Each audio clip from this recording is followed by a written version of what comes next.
It's Sunday.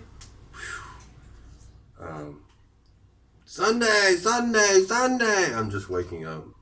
When you're younger, you can wake up and you look kind of cute right when you wake up. But when you get older, it's like you should shower first. But you look more refreshed. I am Gregory Brandt.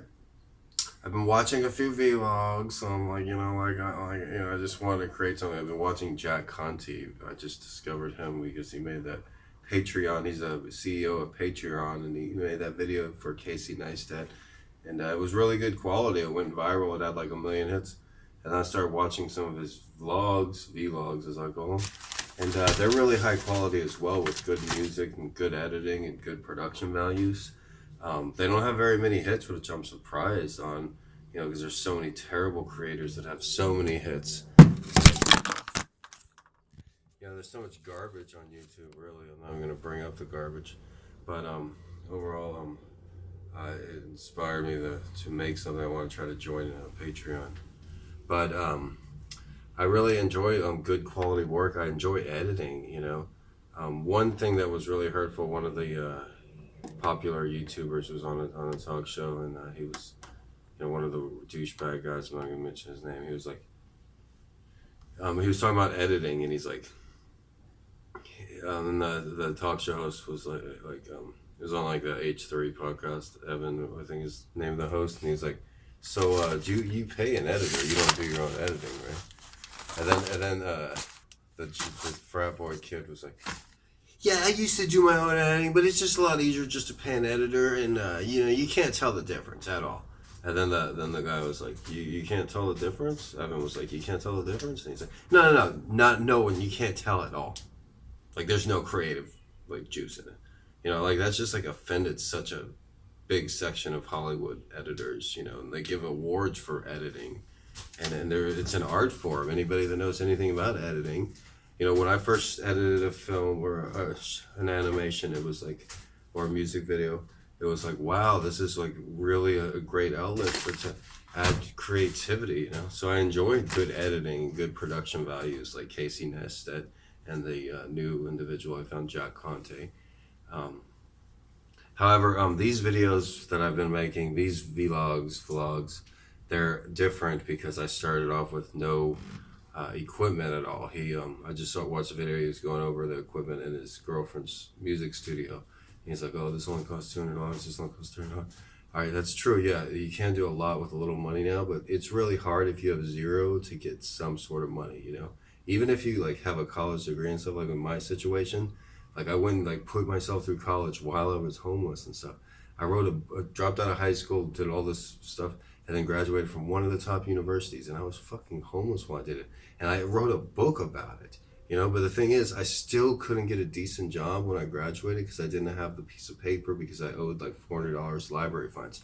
$400 doesn't sound like a bunch of money, but if you have no money and no access to a decent job or anything like that, and you're only making $10 an hour, and it takes you 40 hours to make $400, and that's if you don't spend a penny, and you still have to like eat and live and drink food and spend money on things. And so it was really hard to get that like leg up, and like that was really like demoralizing at a point where I can remember one point I was working like as a janitor, like sweeping the street, and like this homeless guy, like overweight homeless guy, had a University of Texas shirt on, and I'm sweeping the street. I'm in a decent mood, but I see his shirt, I'm like, hey, I went to school there. And him and the other homeless people start laughing like, ha, what'd you get your degree in? Street sweeping?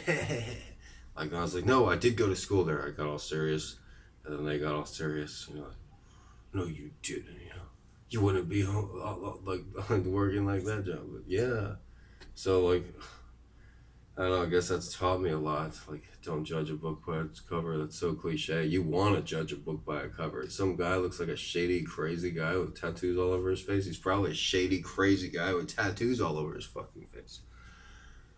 But anyways,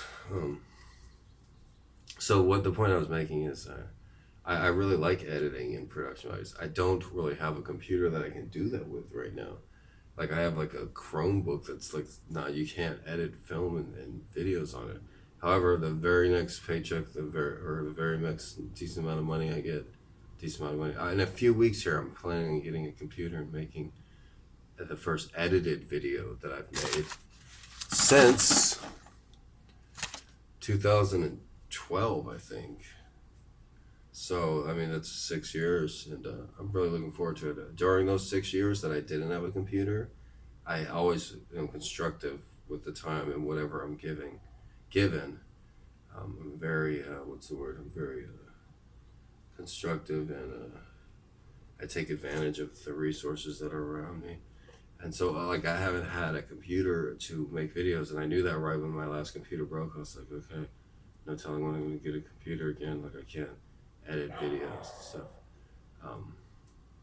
What am I going to do? I want to be productive. So what did I do? I finished my first book, my first memoir, which starts when I drop out of high school and ends when I drop out of one of the top universities. I had been working on it previously before, like the videos and stuff. But then I took a break to make the videos. Now that that's completed, just about, I maybe have a few more hours left on working on that. I'd say about 5 more hours. Not if that, 5 hours. Once that's finished, then I'm gonna have a computer and I'll be able to make videos again. And I like productive value. It's a very great art form.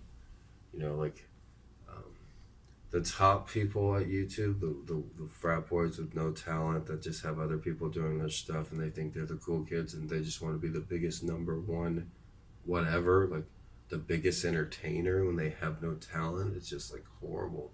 The only people that they can fool are the really young kids, and kids are smart. They outgrow them, and like they don't even want to think about them anymore. You know, like some things like celebrities, culture, and stuff that happened like in the past, just like, oh, that didn't happen. Oh, like those people weren't famous or something. You know, so like the people with the talent at the top that like actually have talent and brains, like Casey Neistat and the guy that started Patreon, Doug, or I forget his name. I'm watching his vlogs right now. They're really good. People like that with actual talent, they will stand the test of time. And I know this for a fact because I could tell this with music too. Like it's kind of like it's different, but it's similar. Like there was like certain music like in the past where like it came out and I was like, no, dude, this is not cool.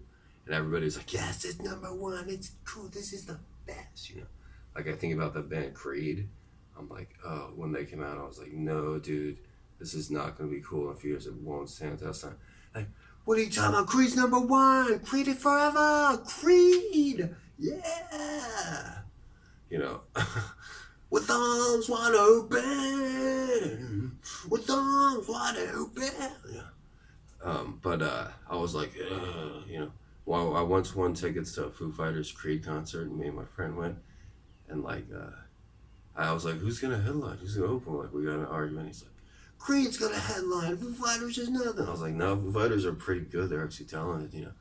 But then, like Creed, like headline, like Dave Grohl came out with the Foo Fighters, and he played like 2 or 3 songs. And he's like, yeah, for some reason Creed is headlining, and Dave Grohl was like, he had my perspective. He's like, you guys know this is gonna be like real lame music, and Creed is gonna be known as like the lamest thing ever in a few years, you know. And I was like, yeah, and everybody was like, fuck yeah, you know.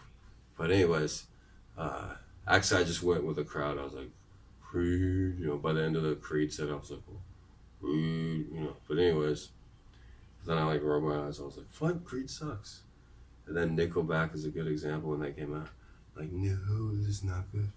You know, all those late 90s, early 2000s bands were so horrible. Stain. Like, you notice how they never play those shitty bands on the radio anymore? You know, they'll play stuff from the 90s. They'll play Nirvana and stuff like that, and Americana, like Alice in Chains, Pearl Jam, but they don't play all the horrible stuff, you know?